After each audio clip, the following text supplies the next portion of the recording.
미그 29가 처음 등장했을 때 미그 29에 대한 정보가 부족하기도 했지만 미그 29가 미국의 전투기들을 상회하는 전투 능력을 갖추고 있다는 과장된 정보가 퍼져나가기 시작했기 때문에 당시 나토를 포함한 서방 국가에게 미그 29는 그야말로 두려움의 대상이 되었습니다. 이런 상황에서 벌어진 일을 다루고 있는 기사입니다. 기사 내용을 간단하게 요약해보면 적국인 시리아가 운용하기로 되어 있는 미그 29에 대한 정보가 너무나도 필요했던 이스라엘이 당시 소비에트에서 시리아로 향하고 있던 미그 29기를 통째로 훔쳐가는 황당한 사건을 일으킵니다. 소비에트 연방의 강력한 항의 때문에 곧 돌려주기는 했지만 말입니다. 그래도 미그 29에 대한 미련을 포기하지 못했던 이스라엘은 다른 방법을 통해 결국 미그 29를 손에 넣고 맙니다. 그리고 철저한 분석을 합니다. 이스라엘은 어떻게 미그 29를 손에 넣었으며 그들이 본 미그 29는 어떤 전투기였을까요? 그 답을 함께 알아보도록 하겠습니다. 제 사견과 관계없는 기사 내용은 노란색 글자로, 저의 사견이나 보충 의견은 하얀색 글자로 표시됩니다. 1980년대 중반 이스라엘 공군 IAF는 시리아 영토에 등장하기 시작한 러시아제 미그 29 펄크럼의 시스템과 성능을 직접 볼 수 있게 되기를 간절하게 바랬었다. 이스라엘이 폴란드 출신의 장성과 은밀한 협상을 통해 거의 완전한 상태로 보관된 미그 29를 획득했었다고 보도되었다. 1985년 후반쯤 이 전투기는 그단스크에서 시리아를 향해 가는 배로 선적을 기다리고 있었으나 어떻게 된 일인지 시리아로 가는 대신에 대형 수송기에 실려 이스라엘로 옮겨졌다.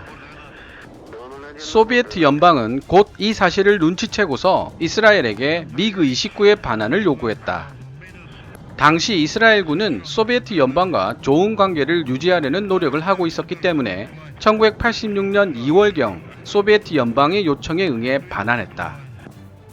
당시 미그 29 전투기 부품들이 면밀하게 조사당하고 사진이 찍힌 것으로 알려져 있지만 이 기간 동안 어떤 더 많은 일들이 일어났는지의 여부에 대해서는 여전히 비밀로 남겨져 있다. 빌 놀턴이 1945년 이래로 이스라엘 공군과 이스라엘 공군의 전투기의 역사에 관해 저술했던 그의 저서 Air War on the Edge에서 설명했듯이 이스라엘은 1991년 동안 독일과의 모종의 거래를 통해 미그 29 전투기의 레이더를 빌렸는데 이 거래는 상당한 양의 소비에트 연방 무기들을 이스라엘에 팔거나 빌려주는 것과 연관되어 있었다. 이 거래에는 이스라엘로 선적된 최신 T-72 주력 전투 탱크 MBT도 포함되어 있었지만 위조된 선적 서류에서 공식적으로는 농기구로 기재되어 있었다. 문제의 미그 29 레이더는 당시 동서독 통일을 통해 서방 세계에 접근할 수 있게 된 동독 소유의 미그 29 중 한 대에서 나온 것이었다. 철저한 기술적 평가를 거친 후 이 레이더는 다시 원래 주인에게 반환되었다. 과거의 다른 최전선 전투기들과는 달리 이 미그 29는 이스라엘인들의 특기인 은밀한 수단을 통해서도 손에 넣을 방법이 없는 것처럼 보였다. 그러나 미소 냉전이 종식되면서 미그 29를 평가해 볼 수 있는 수단이 생겼다. 미그 29 한 대를 그냥 임대하는 방법이었다. 이스라엘인들이 취한 수단이 바로 이것이었다. 1990년에서 1995년 사이에 이스라엘 조종사들은 아마도 독일이었을 가능성이 높은 한 나라 이상의 동유럽 국가에서 미그 29를 임대하여 실제 비행해 볼 수 있는 기회를 얻을 수 있었다. 그러나 좀 더 상세한 평가를 위해서는 당시 이스라엘 공군의 최전선 주력 전투기와 모의 전투를 시켜봐야 할 필요성이 절실했다. 폴란드일 가능성이 높은 비밀에 붙여진 동유럽 국가가 이스라엘에게 세대의 미그 29를 임대해준 일은 1996년 또는 97년에 이루어졌다. 이 임대된 미그 29 전투기는 전하는 바에 따르면 35105를 포함하고 있는 초기형 A 모델인 것으로 보인다. 1997년 4월 2주간의 시험 기간 동안 이스라엘 라몬을 포함한 다수의 네게브 지역 공군 기지에서 임대된 세대의 미그-29는 진이 빠질 정도로 많은 비행 테스트를 했다고 전해지며 각 미그-29 전투기는 20번씩 비행을 했다고 한다.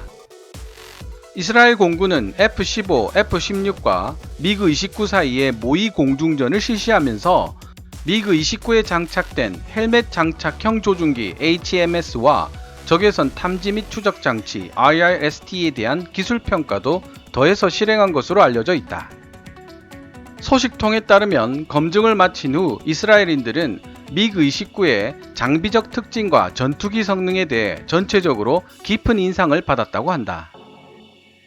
당시 미그-29를 조종했던 이스라엘 공군 조종사 중 한 명인 N 소령은 미그-29의 능력은 F-15와 F-16 전투기의 능력과 거의 동일하지만 때로는 F-15 및 F-16보다 훨씬 더 뛰어난 성능을 보여줍니다. 라고 말했다. 이 전투기는 고도로 뛰어난 기동성을 지니고 있으며 엔진 성능이 좋아 중량에 비해 훨씬 높은 추력비를 제공해 줄 수 있습니다. 우리 이스라엘 조종사들이 공중전에서 적기로 미그-29를 만난다면 반드시 조심에 또 조심을 해야만 할 것입니다. 만약 적기로 등장한 미그-29의 파일럿이 잘 훈련된 전문가라면 미그-29는 상당히 무서운 적수가 될 테니까요.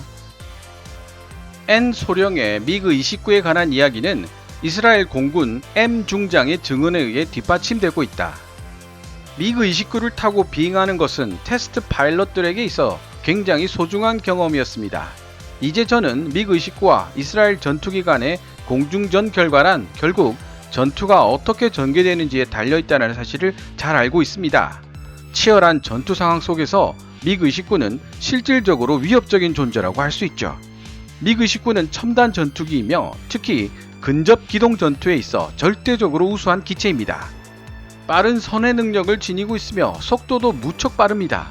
개인적 의견으로 볼 때 전투기 플랫폼으로서의 미그-29의 성능은 이스라엘의 첨단 전투기에도 결코 뒤지지 않는다고 생각합니다. 미그-29에 대한 이스라엘의 평가 과정에는 많은 비용이 들었지만 이 평가 과정을 통해 이스라엘은 1985년 소비에트 연방에서 훔쳐왔던 미그-29 표본에 대한 중요한 데이터를 제공받을 수 있었다. 미그-29에는 누가 진정한 소유자인지를 식별해주는 표시 마크가 모든 기체에 그려져 있지만 흥미롭게도 이스라엘이 보유하고 있던 미그-29에는 이스라엘의 국가 표식이 적용되어 있지 않으며 아마도 그것이 계약 조건으로 요구되었을 것이다.